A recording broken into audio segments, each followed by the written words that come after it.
The Selfish Path to Romance. Download Chapter 1 for free at drkenner.com. Amber, your parents, Hello. hi, hon.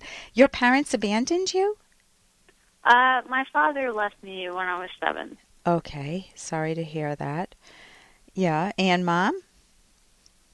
Mom's around, but she wasn't necessarily a great mom. In what way?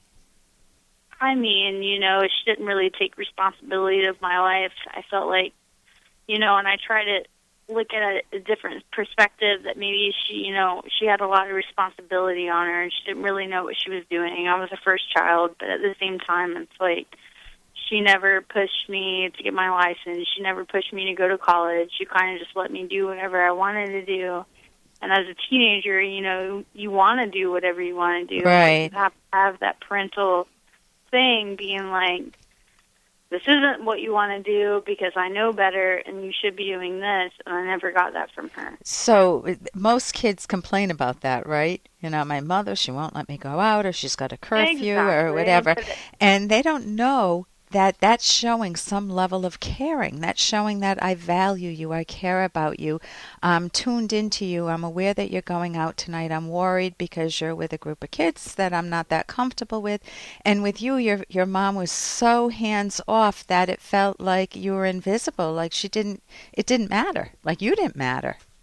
It wasn't that I was invisible. It's just like, she obviously had a lot of love for me. It was just more that she didn't really understand how to take the responsibility of a child.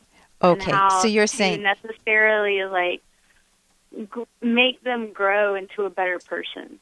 Like she understood how to have a child and love them and stuff, but she didn't necessarily how to mold them and make them be a better person than they could be. So it wasn't as bad as I mentioned. You're saying that you did feel that she valued you, she loved you. It's just that she didn't get the skills for herself. She was either on overload or she just didn't know how to guide you. And so instead of discovering the skills, it was more hands off in a way that was not good. I would like to think that, yes. Right. So, tell me, what would you like some help with now? I mean, I feel like I'm going to be 27 in a couple weeks. Okay. And I feel like I'm reaching that time in my life where I can't disregard every problem that's gone wrong in my life, that I actually have to, get it face to face. My father left me, and I went through a lot of physical abuse as a child, and I feel like, I left when I was 17 on my parents' house, and I felt like that was just an act out of me just to get away from the abuse and everything. But I felt, my mom knew about it, and she never stopped it because she's not necessarily a strong person to really say, hey, stop hurting my child. She just kind of let it happen. And even though I love her and I forgive her, at the same time, there is a little resentment there.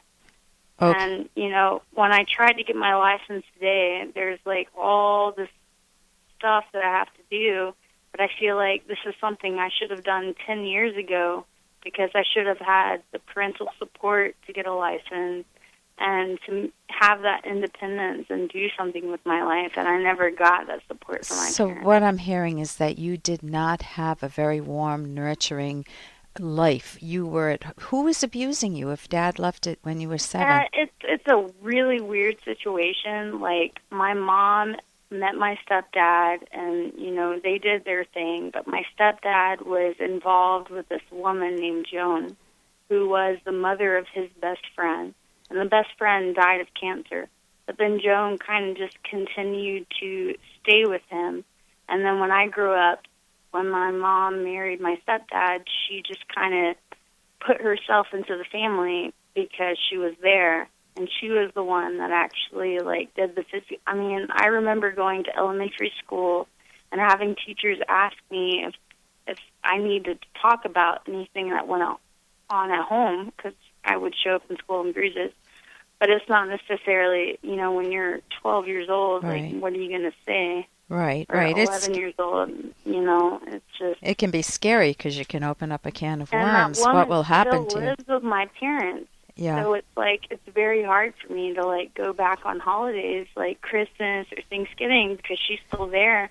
And as much as they're like, well, Amber, you need to learn to, get used to her. And it's like, I don't think you understand that, like, I hate to say that I hate someone, but I don't even want this person in the same room with me because of the things she did to me as a child. Okay, so here's the deal with forgiveness. Hey, I got to interrupt this because we've got to pay some bills. 30 seconds, that's it. A very quick ad, and then Ellen will be back. Romance. I wish I knew more about what girls want from a relationship. Boy, I wish I knew more about what I want. Where's that ad I saw? Here it is. The Selfish Path to Romance, a serious romance guidebook. Download Chapter 1 for free at selfishromance.com and buy it at amazon.com. The Selfish Path to Romance. That is interesting. Okay, so here's the deal with forgiveness. People will say forgive and forget, and to me that is totally unjust because you have real wounds. You have you have memories of those psychological wounds that she gave to you, and you want to recover from them. You want to heal them. You want to move on with your life. So when people say forgive and forget, it's like you give people a pass. It's like you can take an eraser and erase what they did and then treat them in a way that they haven't earned from you. She hasn't earned your respect. She hasn't earned your love. And you never have to do that, Amber.